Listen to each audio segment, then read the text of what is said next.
This piece stands as an extraordinary, raw monument to the human psyche at its absolute limit.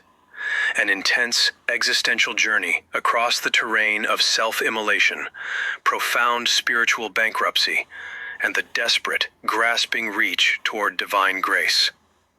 It operates not merely as a verse, but as a cathartic exorcism of severe internal agony, capturing the exact, terrifying precipice where total surrender to darkness meets the sudden, instinctive cry for salvation. What makes this composition so deeply striking is its refusal to offer easy answers or superficial comfort early on. It forces the audience to sit directly in the discomfort of total worthlessness, navigating a dense, claustrophobic atmosphere of self-sabotage, addiction, and spiritual ruin.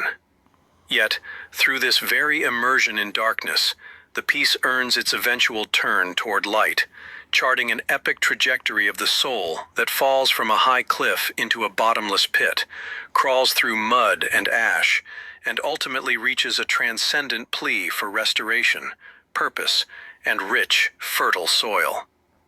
The internal progression of the piece is brilliantly structured around a drastic shift in landscape and atmosphere, moving from absolute ruin to a longing for deep, organic nourishment. The opening movement is defined by weight, collapse, and severe heat, constructing a worldview dominated by shifting sands, bottomless abysses, crumbling levees, and suffocating smokestacks. The emotional tone here is heavy with static bitterness, self-recrimination, and a cold, calculated embrace of non-existence, presenting an individual completely bound by destructive habits, who stands on an unstable ledge and chooses to leap into a void of self-punishment. The imagery feels dense, mechanical, and volcanic, a world of iron, magma, ash, and sudden impact where all warmth has been extinguished in favor of a sweltering, infernal burn. The pivotal moment of transformation occurs at the absolute lowest point of the fall, when the pendulum swings its final arc and the earth literally caves in beneath the narrator. As the imagery shifts from fire and air to cold, suffocating earth, being swallowed by mud represents the ultimate death of the ego and a total burial of pride and self-reliance.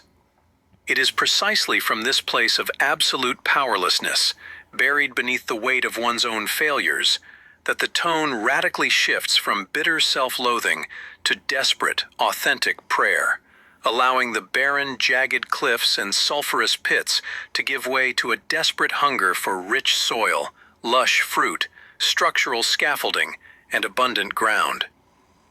Beyond its poetic grandeur, the piece serves as an incredibly accurate psychological portrait of addiction, depression, and self-defeating loops.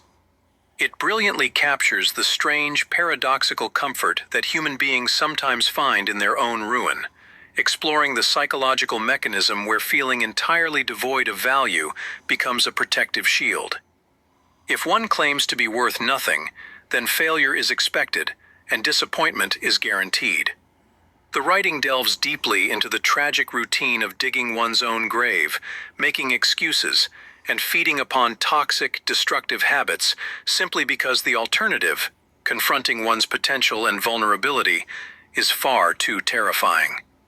Furthermore, the work addresses the profound isolation that occurs within broken relationships, highlighting the quiet tragedy of two souls sharing a table, yet poisoning their own nourishment out of mutual resentment and unresolved bitterness.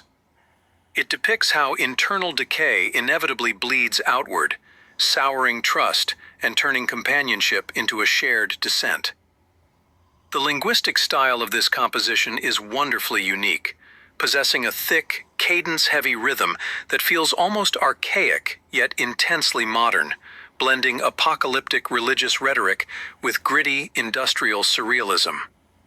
The prose poem format creates an unrelenting, tumbling momentum where thoughts cascade into one another without pause, perfectly mimicking the internal state of a mind in the midst of a panic attack or a spiritual crisis. The lack of traditional line breaks forces the reader to experience the breathlessness of the fall alongside the speaker. The vocabulary choices are equally striking and idiosyncratic, fusing terms associated with geometry, legal contracts, trade, and ancient theology to describe emotional states. Words related to weight, balance, scales, and mathematical angles give the emotional turmoil a feeling of cold, inescapable logic, as if the narrator's self-judgment is an absolute certainty that can only be broken by a higher power. There is no posturing here. The voice is unfiltered, dramatic, and intensely honest, speaking directly from the gut to balance visceral disgust at one's own state with an aching, beautiful vulnerability. The absolute triumph of this work lies in its theological and philosophical resolution as it moves from a state of total rebellion against the Creator to a profound understanding of divine mercy. In the first half, the narrator attempts to negotiate on their own terms, seeking value through their own intellect, pride, or sharp abilities, only to find those assets completely empty. They reject their origin and embrace a cold, self-imposed judgment. However, when total rock bottom is reached, the nature of the request changes entirely. You ask for God's intervention having brought you back from death.